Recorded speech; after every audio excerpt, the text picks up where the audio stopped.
This bunch down here, they've been really working hard. They've been inviting folks to church. They've been coming and praising the Lord. They've been reading the Bible. They've been seeking the Lord. They've been praising, worshiping. You know what? I'm going to see what I can do just to kind of hose down this inferno, kind of die it down just a little bit.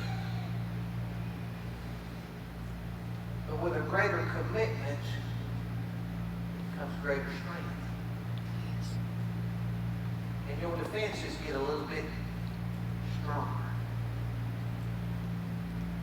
And your shield becomes a little stouter. If you just on the milk, guess what? You ain't too strong, are you? Don't take much of a battle, you're whooped. You know, it just amazes me anymore, some of the kids and some of the athletes you see anymore. You know, I mean, just massive. Some of these kids in high school, some of these boys in college. I mean, you know, when I look at them, I said, man, they've been corn-fed. Because look at the size of them rascals, you know. And they stout, and they're strong. And you can tell right off the bat, they wasn't drinking skim milk and cereal. I go back to the swimming thing, the Olympics. It's Michael Phelps. This guy that's won more Olympic gold medals than anybody ever. And me and my boys watching him, you know, and he come out, man, he was in the zone, you know. He was focused. This one old boy from South Africa, he taunted him and all this kind of stuff. Well, I said, when they get in the water, he'll do his talk. So I feel more. But I was talking to my boy, I said, you know, I read here a little while back when he was really, about 4 years ago or 8 years ago, when he's been in 3 or 4 Olympic Games. And they were talking about what Michael Phelps ate every day. And he took into his body because he trained and he did all of this swimming, this exercise. He took in like 8,000 to 10,000 calories a day. This guy would get up and eat like a dozen eggs for breakfast. I mean, it was unbelievable what he would consume. You know, but he was, man, they were an ounce of fat on him. His body fat was probably 2%, 1% or something. Just solid, just muscle ripped. But he was stout and he had endurance to where he got in that swimming pool. Man, he just swam like a whale, you know. But he got that because of training and a commitment. And he was on solid food that built all of that muscle. He wasn't drinking skim milk. No, eating oatmeal. He'd eat, you know, they talk about how much bacon he ate every day. I mean, he may die from a heart attack at 45. His cholesterol may be out of the moon, you know. But he was solid in a commitment that he had, and he absolutely something else.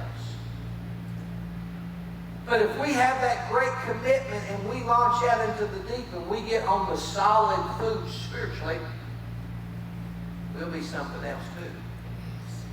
And we'll absolutely be able to counter our adversary, the devil. Because we're strong in Jesus. We're strong in Jesus Christ, who said, you can do all things through me. I strengthen you. You can do all things. You can do anything. What the Word says. We can do all things through Christ, not through ourselves, but through Christ who strengthens us with a commitment to Him. All He asked right here was a commitment to Him when He said, cast out, go a little deeper, listen to what I'm telling you. If you'll just cast out and believe what I'm telling you, you'll find a draw. They filled 2 boats and was sinking, busting the nets. And they'd been fishing, hadn't caught a thing, hadn't brought in a chub minnow. They brought a thing in. But when they listened and made the greater commitment to the new calling, things began to change immediately. When we answer the higher calling, the new and higher calling, and the greater commitments, we will begin to see things change immediately. in all aspects of your life.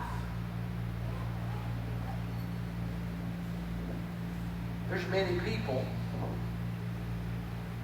in this church that need God to move in their lives.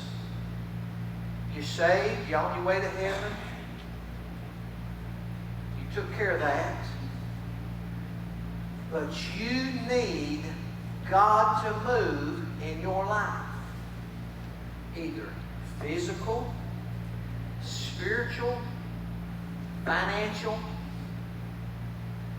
Now, you don't hear me preach on money much, but I want to tell you what, God can meet your financial needs. I'm telling you. Okay? I'm just telling you, I'm being honest with you here, folks. I'm not preaching prosperity. I'm not telling everybody's going to be a millionaire, but I'll tell you what, God can meet your financial needs and will. I know that. I've seen it. I believe it, I trust it, I stand on it. And there's several people in this church that you are believing and you're depending and you're trusting in God for something to happen in your life. God showed